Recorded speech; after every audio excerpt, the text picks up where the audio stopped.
Chris here, and this is my review of Chuwi's Ubook Pro. This is a crowd-funded tablet. It runs Windows 10.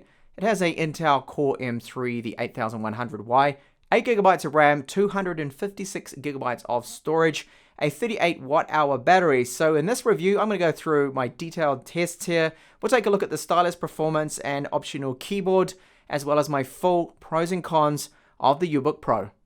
So inside the box, we don't get a lot. It's just this here, which is their 12-volt DC charger. It's 2 amps, and it will take just under 3 hours to fully charge the Ubook Pro. So up the top of the Ubook Pro, you will find our micro SD card reader. It does sit in flush and doesn't stick out. We've got plastic volume up and down buttons. They've got a good feel to them, but I just wish they'd gone with metal. Would have given it more of a quality feel. And then we've got the Pogo port connector at the bottom for our keyboard. So on the left of the Ubook Pro here, you'll find a USB 3 port that does power external hard drives and a 3.5mm headphone jack. Now this jack outputs clean sound, there is no static or interference, and I find the volume to be good. So the Ubook Pro is 9.4mm thin, which is not bad, and at the top here on the right, we've got DC in for charging with the included power supply, micro HDMI, full-size USB 3 port, and then a full-spec USB Type-C here. So it's USB 3.1, supports data, video, and power delivery.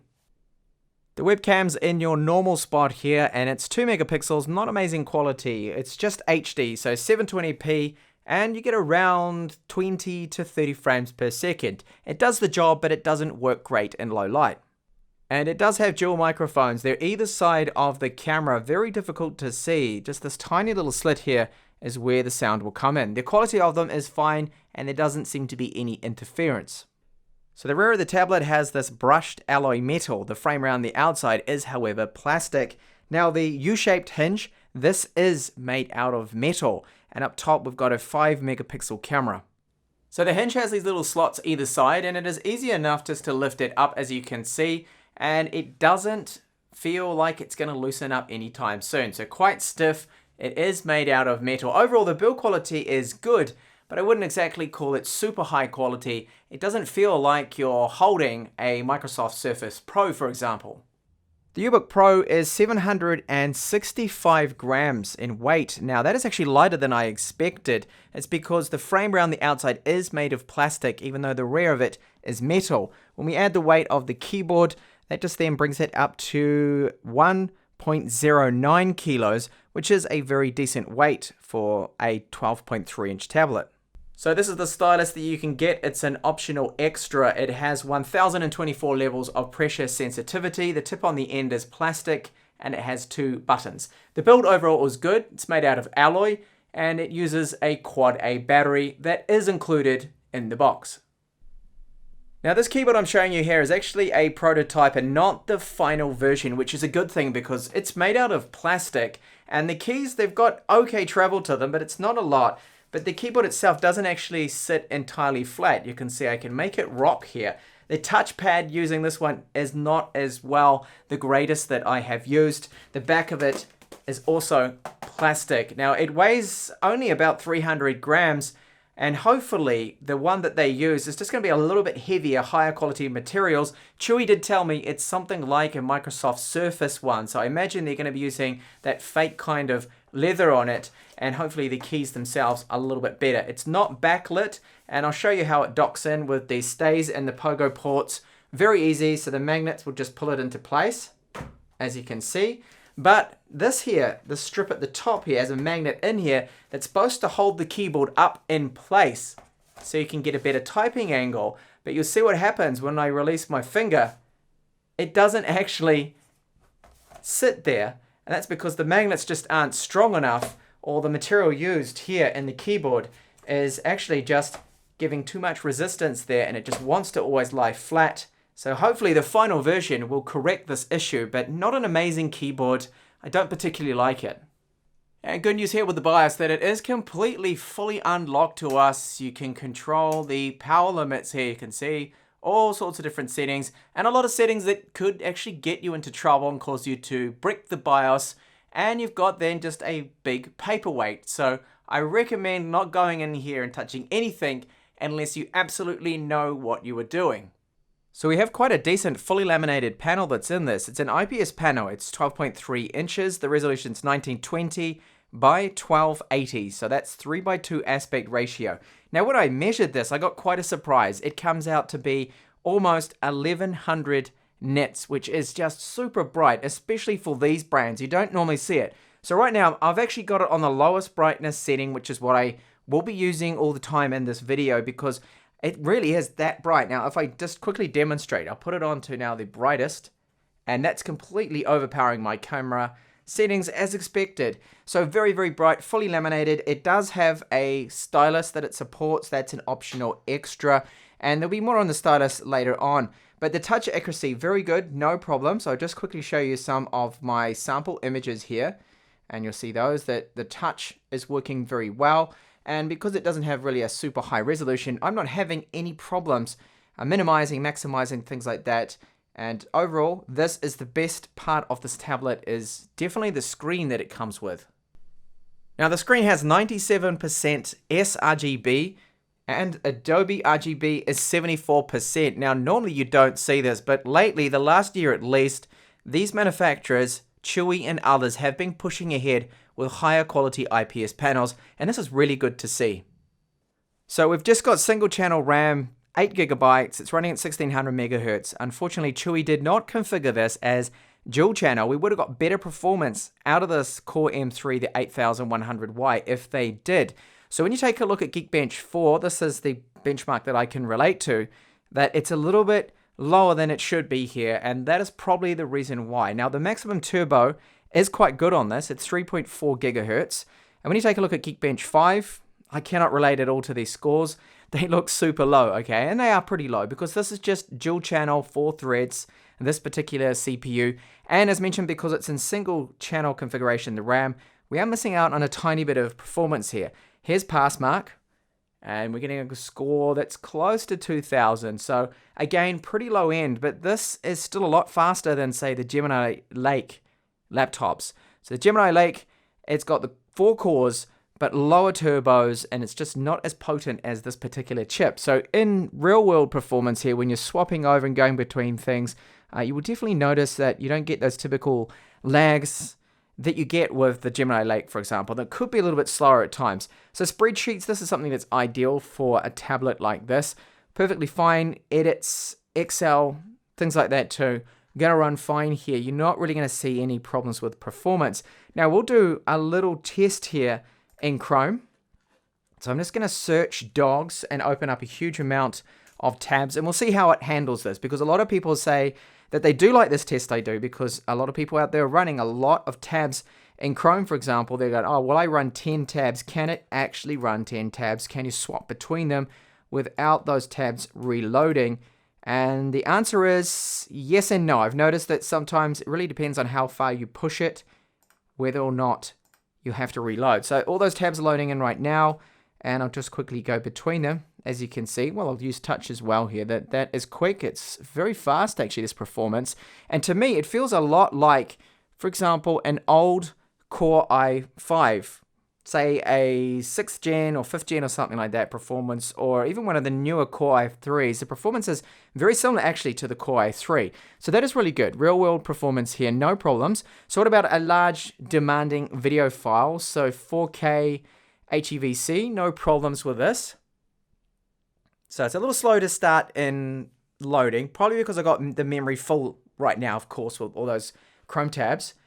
And that actually performs fine. So VP9, MKV files, high bit rates, all natively decoded on the integrated GPU, and it doesn't really break a sweat with those particular files.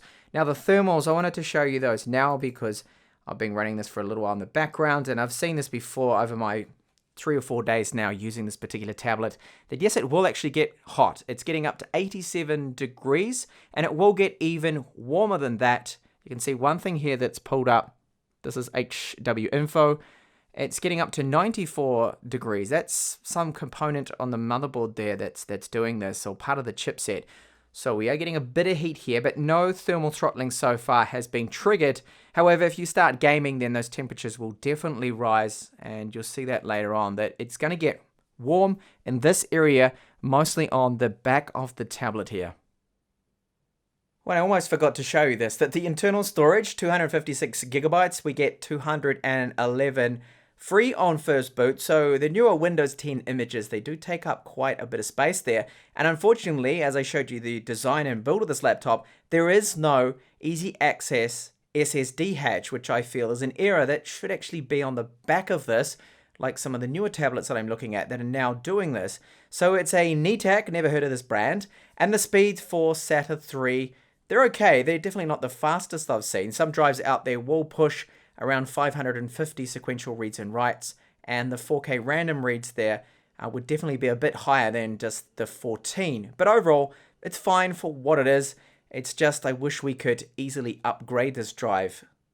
As I showed you in the beginning here, we've got left and right firing speakers, and no surprise here that these are not really great speakers at all. They lack in volume, they also lack in bass, but here is a sample. Now, I also wanted to say that the 3.5mm headphone jack, that's actually okay. No problems, there's no static, there's no interference, and the volume, maximum volume, is loud enough.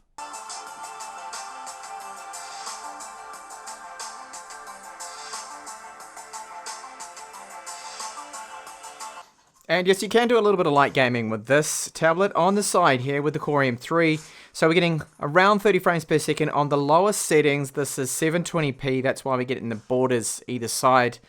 After all, this is a 3:2 aspect ratio screen originally. And I'm probably just going to die right now.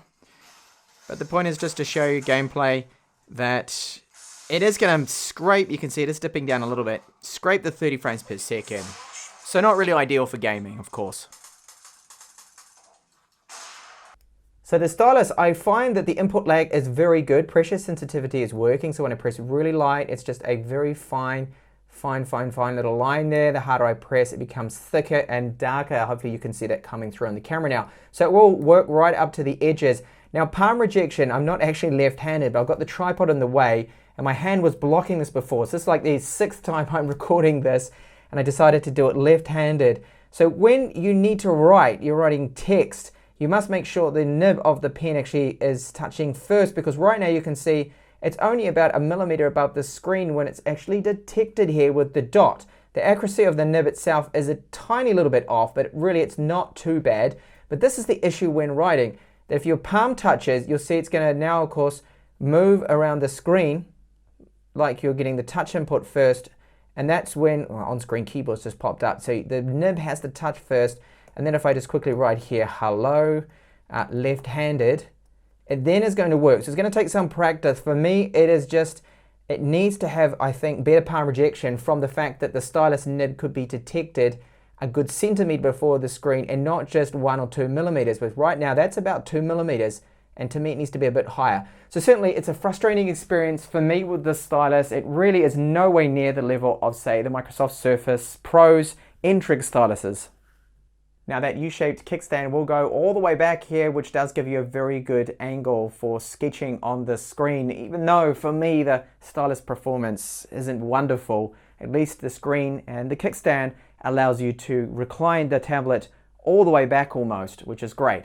Okay, so I'll run through my typical cons here in the Pro. So I'll first start out with the positives here, that we've got a really bright screen on this. Now, over 1,000 nits of brightness is something I did not expect. You normally do not get that. I normally get, what, 480, 500 nits, but this is about 1,100 nits. So it is a super bright screen, which is great. Now, the performance of the Core M3 is a definite step up if you're looking at older tablets, for example. If you're looking at the Surface Go, this is a lot more powerful and does perform a lot better than that one. And now I'm using currently a Gemini Lake laptop as well with touchscreen, and you just see the difference. That does feel so much smoother. Scrolling, multitasking, it's quite good, but don't expect to edit 4K videos on this, and even 1080p videos will be quite slow with this. 8 gigabytes of RAM is only unfortunately in single channel. Now I really wish Chuwi had gone with dual channel configuration, but they probably had to use then more actual RAM chips, more RAM modules, and that's why they haven't done it. It's cost reduction there. Now the Type-C port, full spec, does support power delivery. My power delivery adapter is working, and so is the battery pack that I have, the bank. It's a Power Add 1, 99 watt hours, working great. Doesn't quite charge it as fast though. It seems to just max out at about 11 watts, the charging rate, but it works. That's the main thing, and it will eventually charge the battery fully there. So the build of it doesn't feel like a Surface Pro, so don't expect this to, especially at the price it's selling for.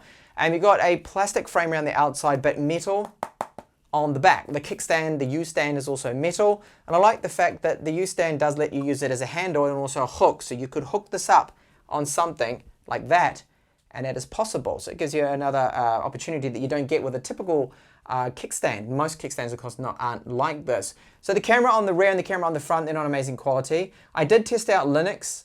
I can't get it to boot, okay? I don't know what's going on, but Linux Mint at least wanted me to remove the pen drive, or it just would go straight into Windows. So I'm experiencing problems with that. So hopefully that's something that Chuwi can correct there. Now, battery life, I wanted to talk about that because it is truly disappointing on this. I'm just scraping in total about 4 hours on the lowest brightness setting, and that is me taking it a little bit easy. Now, if you're really heavily multitasking, filling up that RAM, I'd expect maybe 3.5 hours. Now, I don't know whether this is going to improve, hopefully, with the final unit from them, but it's not amazing. So that's one area that I'm not really completely happy about. Now, taking the tablet out of sleep as well does seem to be a little bit slow. It's not the fastest there. It takes a good 10-15 seconds before it comes up, and then you can go into the screen. I also point out too that the screen touch accuracy is good. Now the stylus doesn't seem to want to be detected until it's only about 2 millimeters away from the screen, and I find that annoying and frustrating for handwriting. It's not good at all, because you write a word, you move over to the next word, but you'll often trigger then a gesture then. Okay, you can with Windows set it up to only work with just the stylus in certain applications, which is going to save us there, but the palm rejection as a result of that is not really that good. It's not like a Surface with the N-Trig stylus. The other thing I don't like, the keyboard. It is mostly plastic. It's got this synthetic leather-like finish to it, which isn't really that good. The fact that you can't use the second level because the magnet's not strong enough, or the material is just too rigid, I think could be one of the problems there. Now, Chuwi did tell me that this isn't a final keyboard. In fact, this is not a final unit as well. It's a lone unit, it's a prototype, you could say. The final keyboard is supposed to be something more like a Surface type cover keyboard and not this one, because I don't particularly like the feeling of the keys. They feel a bit cheap to me. The travel you get as well, and just the action feels a bit cheap. The touchpad as well isn't very good.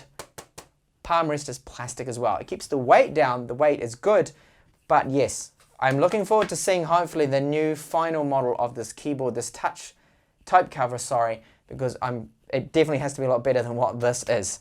So overall, the performance is good, a good screen, and overall having the Type-C port as well is good, the full-size USB ports. The price is a lot cheaper than a Microsoft Surface Pro, but of course, it's not the same level of quality you're going to get here. Battery life, truly disappointing. Stylus needs to be detected first. Those are the real main cons, and the keyboard. Otherwise, if Chuwi can get the stylus to perform better and the keyboard is great, overall I think it's going to be a decent package for those that are after an alternative to the Surface Pro. So thank you so much for watching this review. I hope you did like it. And if you're new, please subscribe to the channel, enable notifications, and I'll see you in the next video.